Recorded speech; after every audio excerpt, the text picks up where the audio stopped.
Hey Moonies, welcome back. Happy Moon Day. I'm just going to preface this by saying this episode tore me up. Like, this was a very emotional episode, in my opinion. Of course, I'm talking about SMC 37, Act 36, Infinity 10, Infinite Upper Atmosphere.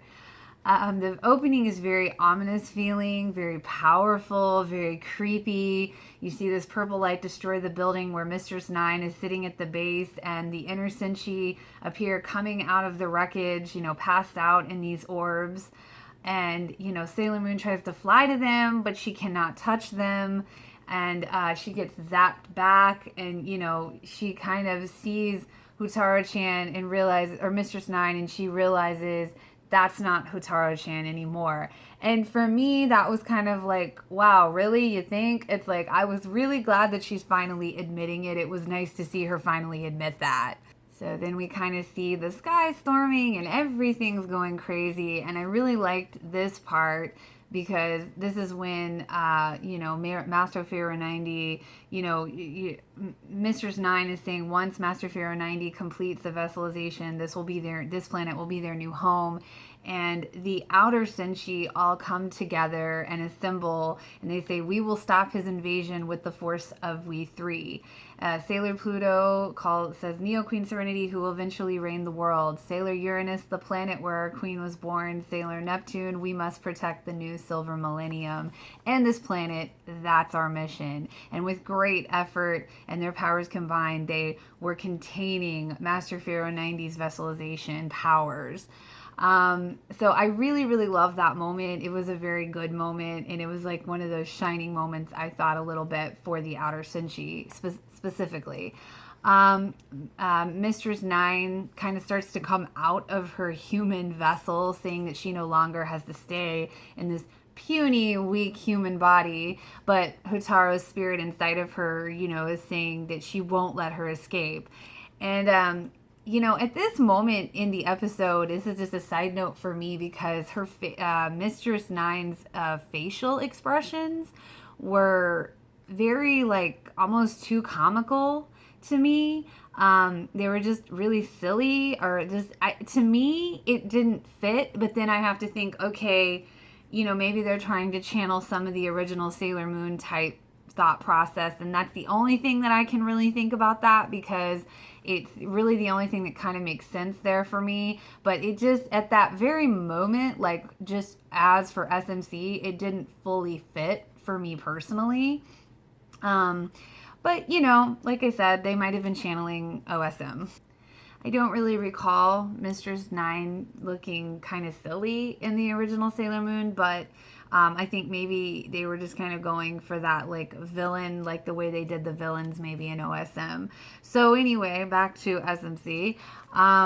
The Mistress Nine, when she's trying to separate out of Hotaro's body, and she's saying that Hotaro cannot control her, and then you see Hotaro's, like, spirit kind of, like, vanish, and Sailor Moon sees this and of course calls on her, spiral heart attack, and of course Mistress Nine deflects the heart attack. It doesn't work.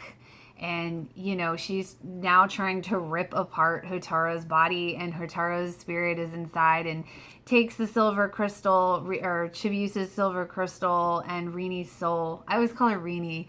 Chibiusa's soul, and clutches them to her, and as in protection. And she says she will protect them at all costs, and she will never be beaten. And I have to say, in that moment, it was pretty emotional. I thought, for me, I got very emotional in that moment, because it was just really, like, a lot of powerful emotion coming through in that moment. And then Mistress Nine realizes in that moment that she can't get the power from the crystal because Hotaro's doing this. And so she starts pulling, the passed out Senshi in their orbs. Like, she starts pulling their power, and, basically the orbs around them shatter. And so the orbs are their soul. And she, like, ingests the inner Senshi's souls, or the orbs, aka their souls, into her body. And of course, Hotaro sees this inside Mistress Nine's body. And Hutaro does the exact same thing with their souls and grabs those two to keep them from being absorbed into Mistress Nine. So go, Hutaro! Hutaro just feels in that moment, though, that she's not strong enough to protect them all. So in this moment when Hotaro's feeling that she's not strong enough, she's, realizing that she is dead. She is nothing more than a soul. She has nothing. Her father's gone. So why is she so eager to protect them? And it's just a very interesting moment, this inner kind of dialogue with Hutaro, kind of like, okay, why am I trying to save these people like to this degree? But I know that it's important for me to do this because I feel the bigger existence of another self inside of me. So it tells me to save them with all that I have. And it was just a really powerful moment, I thought. And in that realization, she finds the strength to kind of like project herself out of Mistress Nine's body or the vessel. And she, the souls go back to the inner senshi and they, start to wake up. And, now Mistress Nine is like, okay, great. Now you can't stop me from getting out of this puny little human body. So, you see, as I said, the inner senshi are, showing their gratitude because, they've woken up and they're seeing Hotaro's spirit floating there. And, they're just like, hey, you saved us, And Hotaro kind of disappears and flies off. And of course, can you guess where she went? We knew where she was going, right? We go to Mamo and the still unconscious Chibiusa, and of course returns Chibiusa, soul and crystal, to her body. And just as Chibiusa and Hotaro's hands were about to touch, because, she's still soul, but, of course Chibiusa can see her. You see Mistress Nine escape the human body, and Hotaro's spirit just disintegrates. But before she is fully gone, there's this beautiful moment where she says how happy she was that she got to meet Chibiusa, and that she really does love her. And that was just a moment. And Chibiusa is, of course, devastated, and it is just a heartbreakingly beautiful scene. And Chibiusa is like on the floor crying, and Memo, looks like he wants to comfort her, but then he asks her if she can fight to help the others. And while that seemed a bit callous to me at first, I totally understand, why it went down that way. But at the same time, Chibiusa gets up and she becomes brave and she becomes determined, and she's like, I will fight with this life that Hutaro saved. And it was just such another just like moment, just emotional. And it's amazing to me how Chibiusa can really surpass Usagi in a lot of her maturity ways sometimes. And this, I think, was one of those moments for sure. And then one of my favorite parts from the manga happened. I was so happy they put it in there.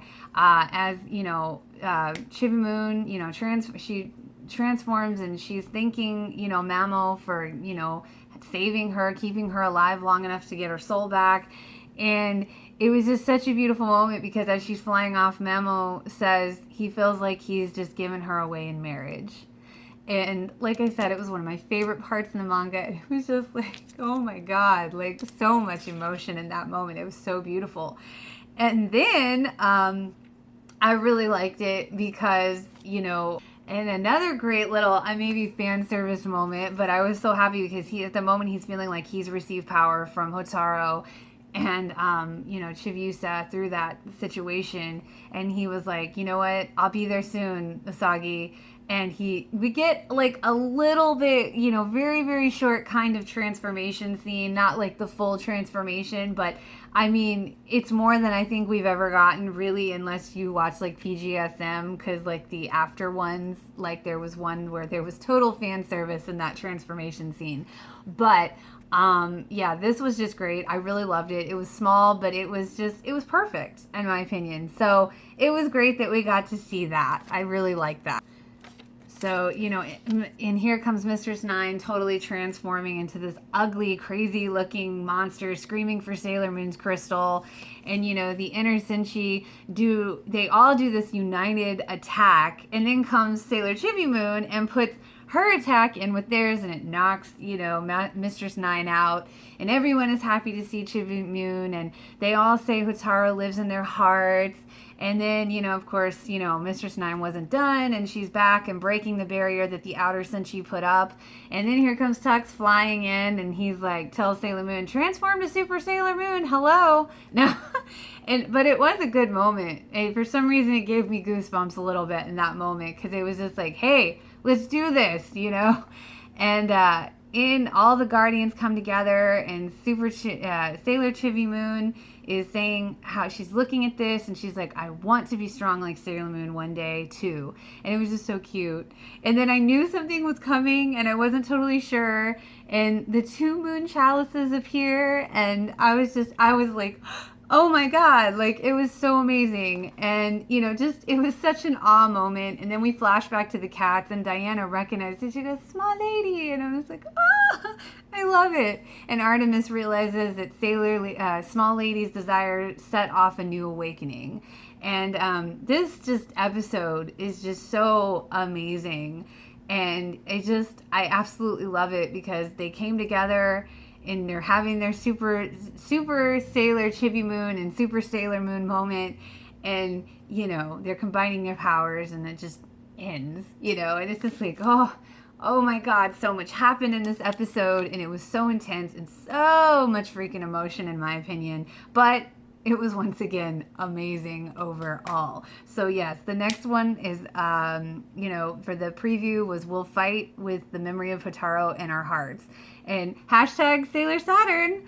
So SMC 38, Act 37, Infinity 11, Infinite Judge. So I hope you enjoyed. Sorry for the length of this video. There was so much to cover in this amazing episode. I hope you enjoyed. Have an awesome Moon Day, Moonies. Thanks for being here. If you liked, feel free to like and subscribe. Until next time.